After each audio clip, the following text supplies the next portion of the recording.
It is evening, isn't it? This round the world in 5 days is interesting, isn't it? Well, you know, there's that, one of my staff members said, remember the famous song, you know, Good Morning Vietnam? Well, good evening, Vietnam. And good morning back in America.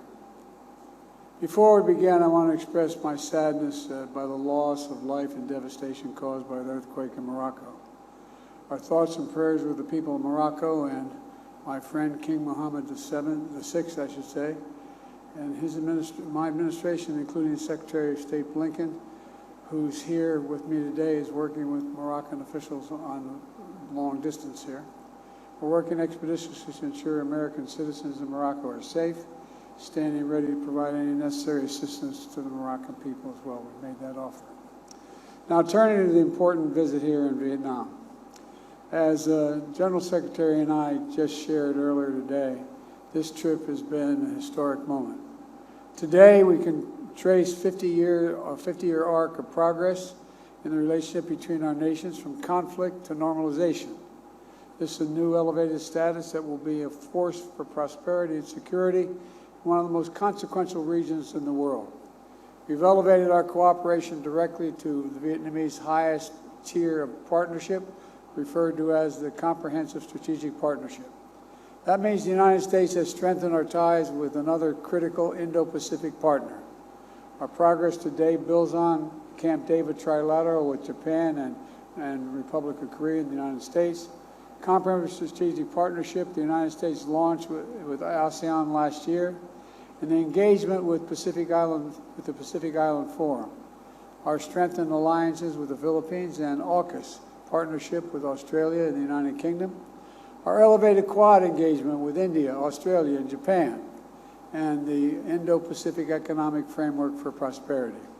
And all the effort we've advanced from day one of my administration to demonstrate to our Indo-Pacific partners and to the world, the United States is a Pacific nation, and we're not going anywhere. Now, let me also speak to a significant business we got done in India during the G20 summit. This was an important moment for the United States to demonstrate our global leadership and our commitment to solving the challenges that matter most to people around the world. Investing in inclusive growth and sustainable development, addressing the climate crisis, strengthening food security and education, advancing global health and health security. We showed up ready to work, and we showed the world the United States is a partner with a positive vision for our shared future. At the G20, we made progress on issues like multilateral development bank reform to get to those nations that are neither poor nor wealthy, but we couldn't qualify before, debt relief, and increased infrastructure needs, not only in the global south, but other parts of the world as well. We forged a groundbreaking new partnership that will connect India to Europe with the Middle East and Israel, with transportation by rail and by shipment through and energy supplies and digital connections that are going to open up untold opportunities for transformative economic investment on that entire corridor. We've also discussed Russia's brutal and illegal war in Ukraine. There was sufficient agreement in the room on the need for a just and lasting peace that upholds the principles of the UN Charter and respects sovereignty and territorial integrity. I want to once again thank Prime Minister Modi for his leadership and his hospitality in hosting the G20. He and I have had substantial discussions about how we're going to continue to strengthen the partnership between India and the United States, building on the Prime Minister's visit to the White House last June. And as I always do, I raise the importance of respecting human rights and the vital role the civil society and the free press have in building a strong and prosperous country with Mr. Modi.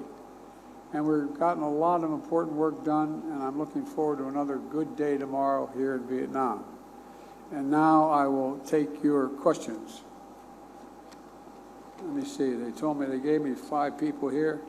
Nandita of Reuters. Hi. Thank you for taking my question, Mr. President. Well, there you are. I couldn't say I'm sorry. Hi. Last week, China questioned the quote, sincerity of the Biden administration, I'm sorry, the what? the sincerity The sincerity of the Biden administration. of the Biden administration, and accused the United States of containing China while pushing for diplomatic talks. How would you respond to that? And do you think President Xi is being sincere about getting the relationship back on track as he bans Apple in China? Well, look, first of all, I am sincere about getting the relationship right. And one of the things that is going on now is China is beginning to change some of the rules of the game in terms of trade and other issues. And so one of the things we talked about, for example, is that they're now talking about making sure that no one in the Chinese government can use a Western cell phone, those kinds of things. And so really what this trip was about, it was less about containing China. I don't want to contain China. I just want to make sure we have a relationship with China that is on the up and up, squared away. Everybody knows what it's all about. And one of the ways you do that is you make sure that we are talking about the same things. And I think that one of the things we've done, I've tried to do, and I've talked with a number of my staff about this for the last, I guess, 6 months, is we have an opportunity to strengthen alliances around the world to maintain stability. That's what this trip was all about. Having India cooperate much more with the United States, be closer with the United States, Vietnam being closer with the United States. It's not about containing China. It's about having a stable base in the Indo-Pacific. And for example, when I was spending a lot of time talking with President Xi, he asked why was I going to have the Quad, meaning Australia, India, Japan, the United States. And I said to maintain stability. It's not about isolating China. It's about making sure the rules of the road, everything from airspace and space in the ocean, is the international rules of the road are abided by. And so, and I hope that, I think that Prime Minister Xi has some difficulties right now. All countries end up with difficulties, and he has some economic difficulties he's working his way through. I want to see China succeed economically, but I want to see him succeed by the rules. The next question was to Bloomberg.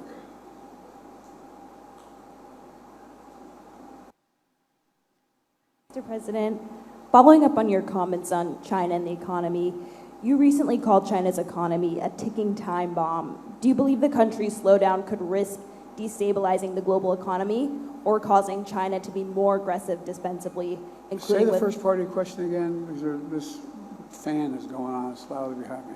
No worries. Do you believe the country's slowdown in growth could risk destabilizing the global economy or cause China to be more aggressive defensively, including with Taiwan? And separately, sir, are you worried about the meeting between President Putin and Kim Jong-un, if that could mean Russia has more gains in the war in Ukraine? Look, I think China has a difficult economic problem right now for a whole range of reasons that relate to international growth and lack thereof, and the policies that China has followed. And so I don't think it's going to cause China to invade Taiwan. As a matter of fact, the opposite, probably doesn't have the same capacity that it had before. But as I said, we're not looking to hurt China, sincerely.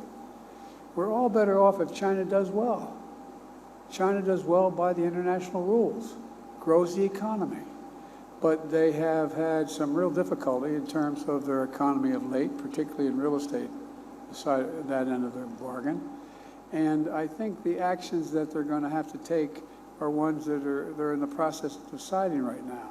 And I'm not going to predict what way will come out, but we're not looking to decouple from China. What I'm not going to do is I'm not going to sell China material that would enhance their capacity to make more nuclear weapons, to engage in defense activities that are contrary to what is viewed as most people think is a positive development in the region. And, but we're not trying to hurt China. Okay, BBC, Laura? Am I correct? Is that correct, Laura? It is. My name is Laura Bicker. I'm from BBC News. Good evening, Mr. President. Good How are evening. you? Well, thank you. Good. These 5-day trips around the world are no problem. I can imagine. It is evening, I'd like to remind you. I mean, in the last 6 months, you've signed pacts and deals with Japan, South Korea, Philippines, Australia, even the Pacific Islands. You're here standing in Beijing's backyard. Now, China says this is part of your Cold War mentality. Are they right, sir? Are they right, Mr. President? Is there a danger of a Cold War? And when will you meet Mr. Xi? Well, I hope I get to see Mr. Xi sooner than later. I've spent more time with him than any other world leader has, sum total, over the last 12 years. So I hope we get to see him again soon. But, no, look, for example, one of the things we did in India, we provided for a new path that's going to save everybody money, increase the global South's capacity to grow by sending. We're going to have a new railroad from India all the way across to the Mediterranean, shipping lanes and pipelines across the Mediterranean through Europe up into Great Britain and beyond. That's all about economic growth. It has nothing to do with hurting China or helping China. It has to do with dealing with everything from climate change to making sure that these countries can succeed economically and grow. Look, my thesis has been from the beginning, both domestically and in terms of foreign policy, invest in your people. Invest in the people. Give them a chance. Everything's better off when people, it's going to sound trite, if everybody in the world had a job they got up in the morning and wanted to go to and thought they could put 3 squares on the table for their family no matter where they live, the whole world would be better off. Would be a lot better. That's the notion here behind this. For example, you know, one of the things we're doing in terms of, I proposed a long time ago at the G7, now it's going to come to fruition at the G20, is making sure that we build a railroad all the way across the African continent. Think about it. There is no way to cross the African continent by road, by rail, and there's not even a direct highway across. Now let's assume, for the sake of discussion, we talk about food shortages. Assume there was one country in that vast continent that had an excess of foodstuffs and resources. How would they get it to where they're going to go? How are they going to do it? That's why we're also going to invest billions of dollars in solar facilities in Angola, to have the largest solar facility in the world, or among the largest. That helps Angola, but also helps the whole region.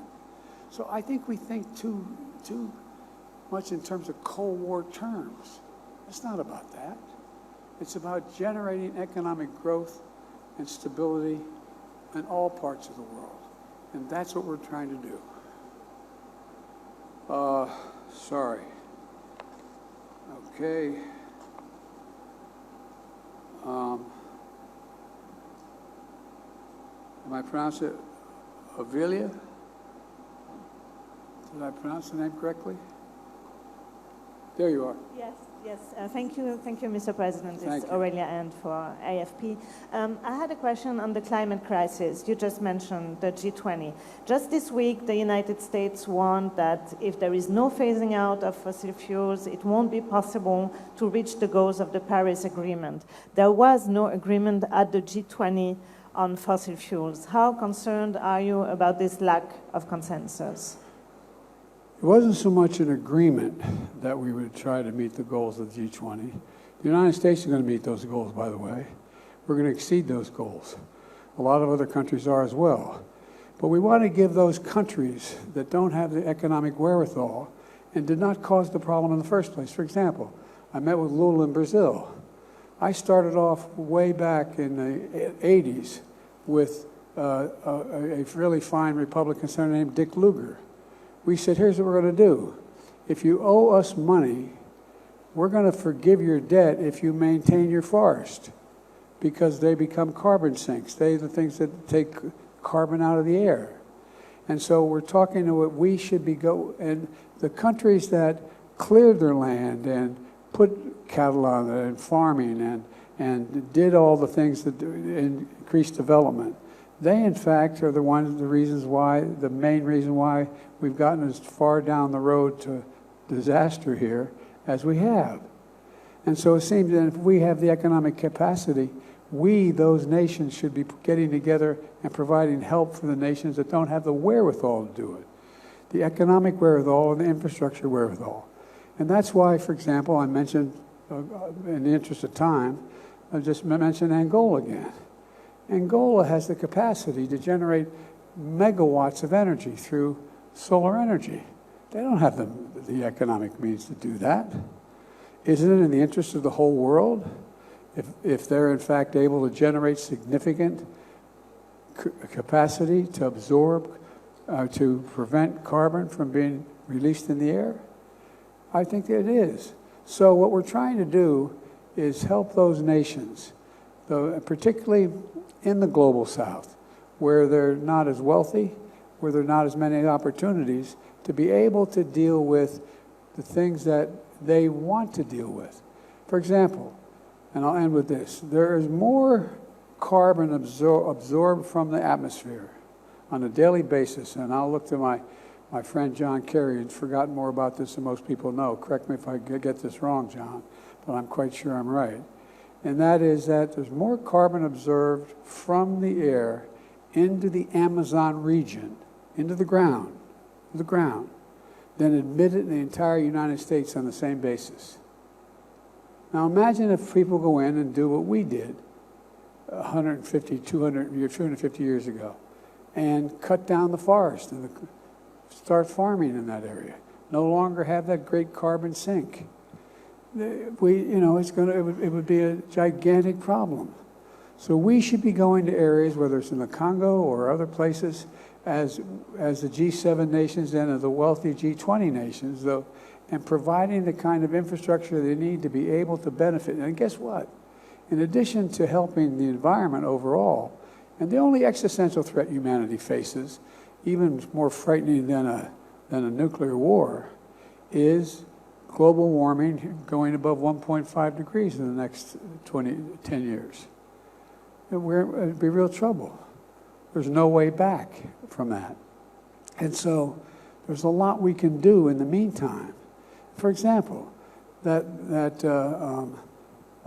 pipeline, that railroad we're talking about going across from India throughout the Middle East and across the Mediterranean and all through Europe, that's going to have hydrogen pipeline there. This is going to significantly reduce the amount of carbon emitted in the air, but it costs a lot of money to put that down. And the world's going to say it's in our interest, collective interest, to do it. So I have not given up at all on the notion that we're going to be able to, how can I say it? I think we can triple the renewable capacity for, as it relates to global warming, by the year 2030. Countries following the IRA playbook, which is the one we passed, clean energy jobs are going to create manufacturing jobs. For example, as a consequence of what we've done, we have the strongest economy in the world today. Right now, today, the United States of America has the strongest economy in the world. In the world. Now, we've got more to do, but we have the strongest economy in the world. And one of the reasons we're doing it, we changed the mechanism how we deal with this.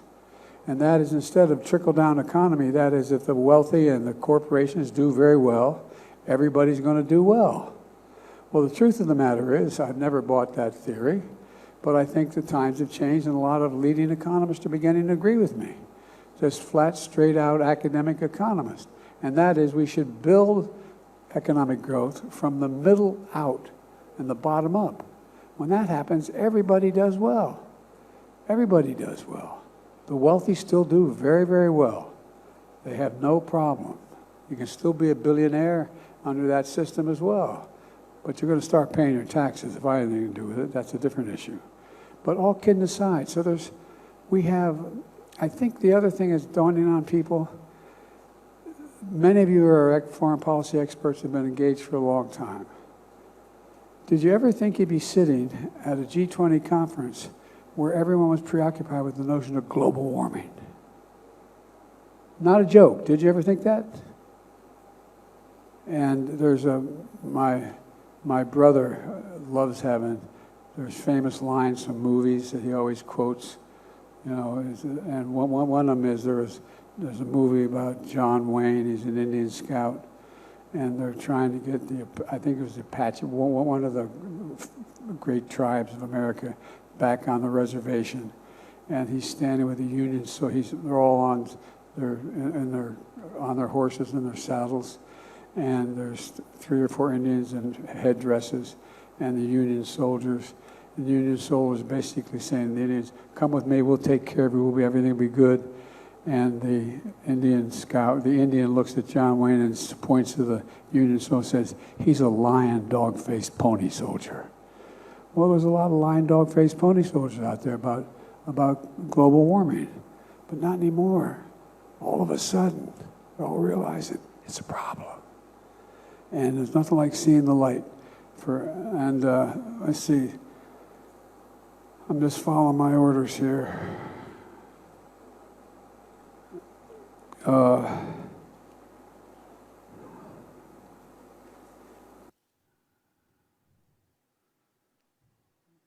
Staff, is there anybody haven't spoken to? No, I ain't calling on you. I said I had 5 questions. Anita from VOA.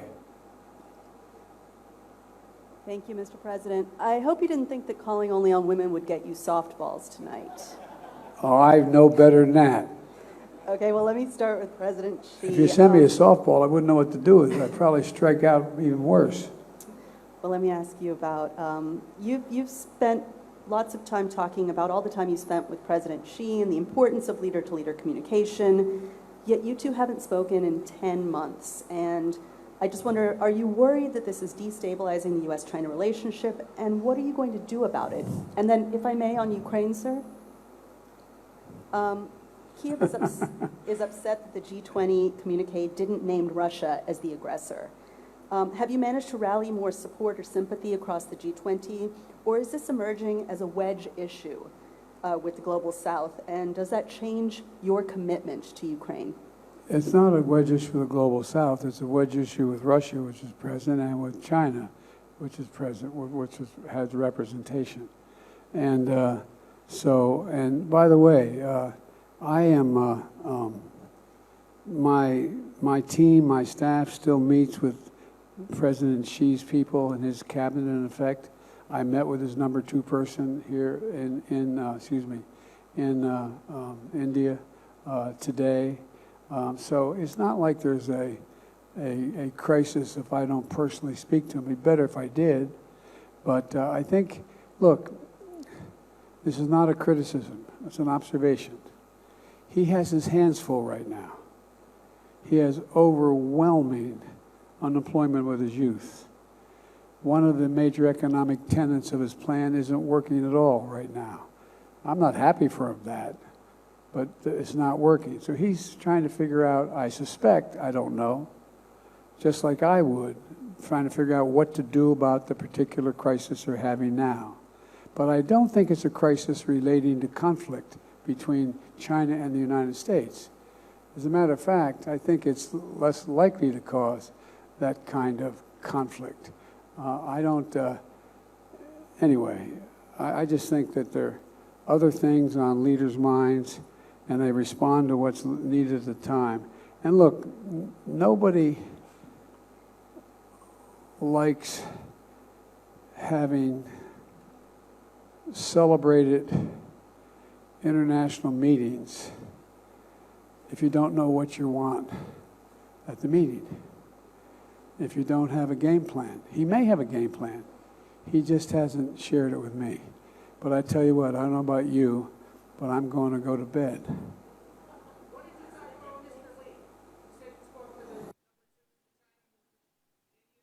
Yeah, we talked about at the conference overall. We talked about stability. We talked about making sure that the third world, the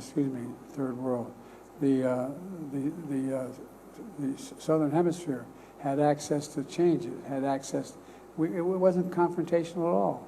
He came up to me and Thank you, everybody. This ends the press conference. Thanks, everyone. Thank you. Thank you.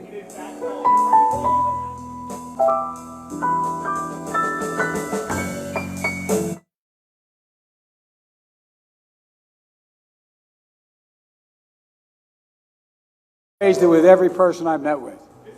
Thank you.